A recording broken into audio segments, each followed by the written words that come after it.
On the agenda tonight, we're going back to 2019. We're going to be taking a look at Keane, and they're going to be performing Somewhere Only We Know.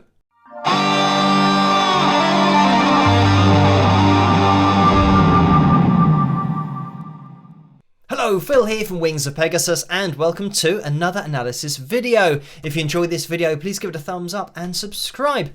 So, long-time viewers will know that we looked at Keane before, and it was somebody requesting for me to take a look at one of their live performances back in 2007 to see whether it was using auto-tune or pitch correction, and it just so happened that it was pitch corrected. Now, the thing is, on that video, I said that Tom, as lead vocalist, has a fantastic voice, is really accurate pitch-wise, so it didn't really make too much sense as to why it was pitch-corrected. And it wouldn't have been at the show. I'm talking about when it's then released afterwards, you know, on video, DVD, Blu-ray, whatever. So, I then got linked to this performance, and I looked back at their performances at the O2, for example, in 2009, and 2007 is the only performance I can find that has been pitch corrected.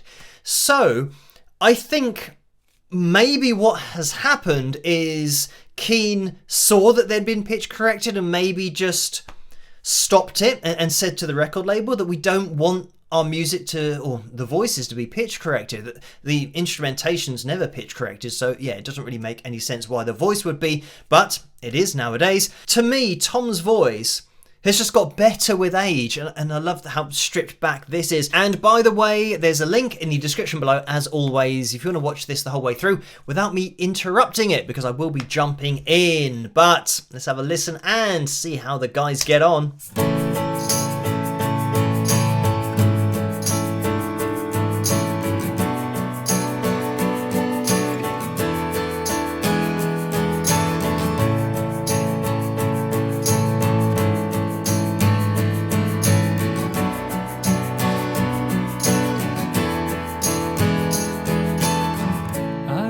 Across an empty land, I knew the pathway like the back of my hand.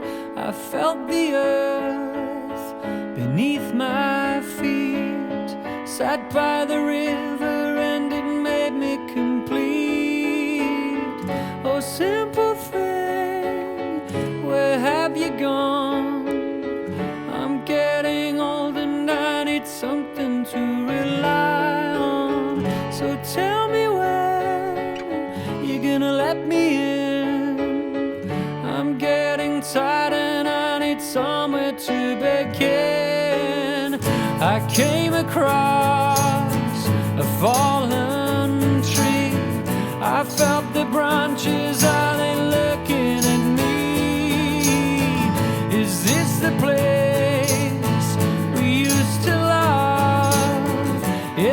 the place that I've been dreaming of? Oh, simple thing, where have you gone? I'm getting old and I need something to rely on. So tell me when you're gonna let me in. I'm getting tired and I need somewhere to begin. I'm just going to jump in here because obviously we're building up to the tagline of the song, but looking at the pitch monitoring software, when I said in that original video, when we were talking about pitch correction, and I said that Tom doesn't need pitch correction, this really highlights it throughout this whole performance. And when I said about his voice getting better with age, I love the fact that this is so stripped back and he's so close to the mic that you can hear how pristine his technique is. And his vocal technique, I'd say that I've never noticed it on this kind of level before, because maybe when they're playing live, you know, such as at the O2 or, you know, Glastonbury, playing festivals, a lot of it is dependent on foldback and being able to hear your own voice and potentially maybe shouting and not having the kind of control that you can have here. But where he's placing this, it's a classic mixed voice sound because it's not really heavy and he's just floating up to the notes. It just sounds great. You're gonna let me in. And it's this kind of it's that kind of approach, and you might even struggle to hear me because it is like vocal fry, and then the vocal cords come together. But he's got that through all of the notes in this performance. I mean, pretty much. I think at the end he maybe introduces a little bit of chest voice. He's not only, just using the perfect amount of air in order to achieve this, just past vocal fry, but look at how accurate he is. And this, I know people will say, oh, but he's on the lines all the time, so it's going to be pitch corrected. This is not a pitch corrected performance. He is just this good. And the reason that we know it's not pitch corrected, first of all, you can hear A440 a mile off. But if I were to zoom in on this, you would see, and I'll do it just to kind of prove the point, that we have all of this variation in the note. It's not stuck to a line. It goes a little bit sharp. It goes a little bit flat. Like here, if you're being really strict about it, when you're looking at it from a distance, it might look like it's perfectly over the line. But if you're finding the median point of these waves, we're going to be descending down until we are bang on the line. So it's not pitch corrected. You can hear it, but the little imperfections that we get, which is just the expression of Tom's voice, is still in there. In terms of Keane's compositions, I do like them. They're melodic and, they're performed really well live all the time. I've said, Tom's voice is great. So they're just a great band, solid live. But let's get back into it.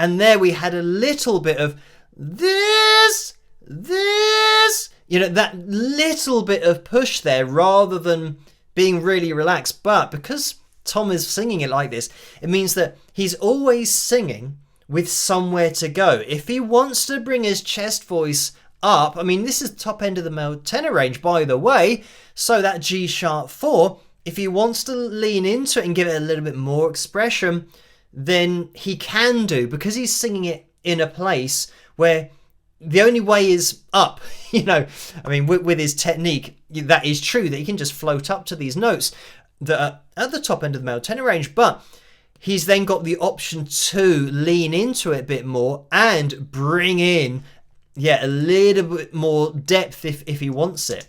So why don't we go somewhere only we know? Somewhere only we know. Yeah, listen to that. Down here, there's a hint of vocal fry. Yeah. Some. Like that. The some. A tiny little, blink and you'll miss it, or you might not be able to pick it up, but there's a tiny bit of vocal fry here before he then allows the vocal cords to connect. Somewhere only we know. It's such an expressive sound as well. Oh, simple thing, where have you gone? He is so relaxed with that. You can almost hear it's like a flip into head voice. It's almost, you can hear the flip instantly before those vocal cords connect. Where have you gone?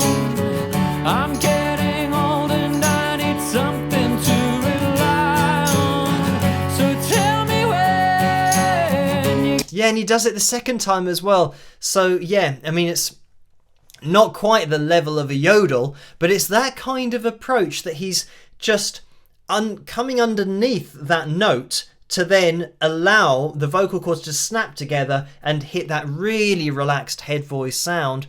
And it's more of a head voice here, but it's so light. Look at his distance to the microphone. considering the notes that he's hitting, because, you know, we're spanning at least an octave here, so it means that we're going to be hitting notes that generally, like top end of the male tenor range, singers will be hitting in their chest voice, which means they'll be coming away from the microphone because they're having to put a lot more air through their vocal cords to try and effectively strain to get those notes. But here, Tom is fixed in front of that microphone and never moves. So it means that no matter which note he's hitting, the volume is the same, which shows you that he's got total control and is always just past the point of vocal fry, and he's not belting this out. It's just total control.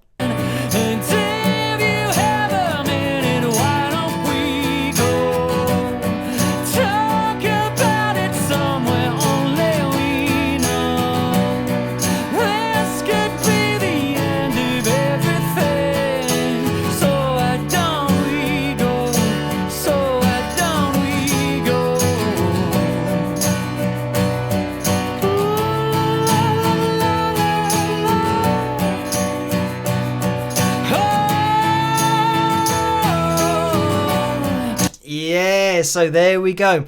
And that was good because and it shows you what a great vocalist can do with their voice, giving you a different expression for the same note. And I know that we had a change of vowel there, but let's listen to this again.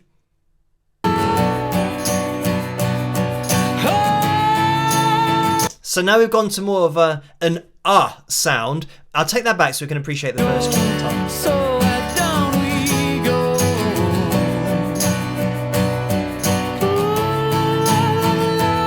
And here you could hear that he got in there with an ooh. Ooh, ooh, and then maybe ooh, and then opened up to an ah. Oh, well, la la la is what he then went into.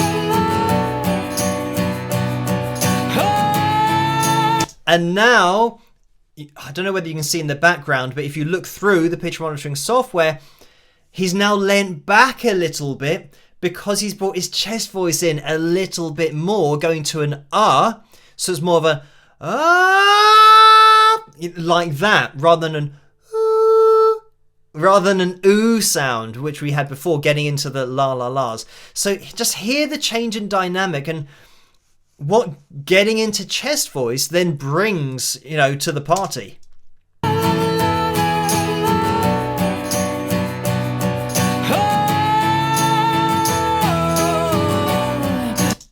And there they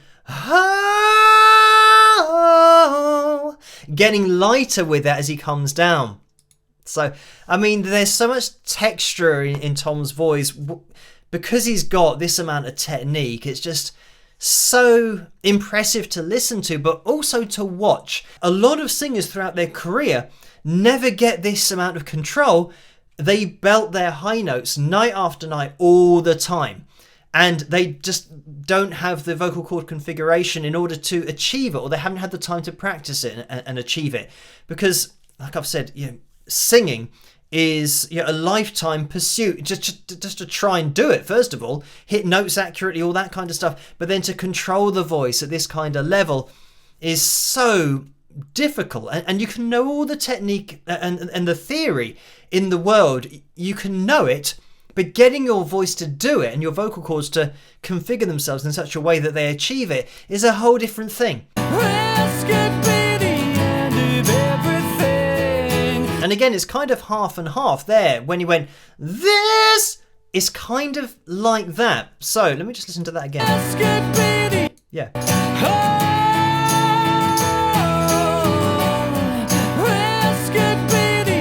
Yeah, so it's like a bit of a flip, but this, a little bit of that chest voice sound in there. I mean, it's a tiny percentage, but again, we're talking about percentages of expression here. Having this could be the end of everything. And then, getting more into that kind of sound as he comes down. End of everything, so I don't we go somewhere only we know. Somewhere only we know. Somewhere only we know. I mean, great performance, but a great song with that vocal fry before the last somewhere. You can really hear that clearly. Somewhere. Somewhere. You know, it's you almost have to start with vocal fry to get yourself in that position. And then bring those vocal cords together. Somewhere only we know. You know, so that you get into that place. Because getting that light with it is really difficult, you know, especially if you're used to applying a lot of compression, and you know, certainly the way that I learned to sing and my kind of music being hard rock, it means that you're kind of constantly you know, pushing and doing that. So going and pulling it all the way back to there, you know, it kind of goes against everything that you want to do. And, you know, in certain respects, I'd say that that's trying to get yourself out of the bad habit of applying compression all the time to now use the voice the most efficient way possible, which is what every vocalist is trying to do at the end of the day, to achieve their sound in the most efficient way that isn't going to, you know, burn out your voice. And certainly mixed voice, and how Tom is doing it here, is just the perfect way of achieving, you know, hitting high notes but not straining, just floating up to them. So I think it was important to take a look at this performance, because that previous one that we looked at was a request about pitch correction, but it's great to look at Tom's voice unedited, but also to show you the level that he's at with his vocal technique, because it is just hugely impressive. And it's great to hear it in this kind of detail because the performance is so stripped back. Anyway, thank you guys for requesting this particular performance for me to take a look at. As always, keep the suggestions and requests coming in the comment section below. Let me know what you guys think. And if you did enjoy this video, please give it a thumbs up and subscribe. And I'll catch you guys at the next one. Rock!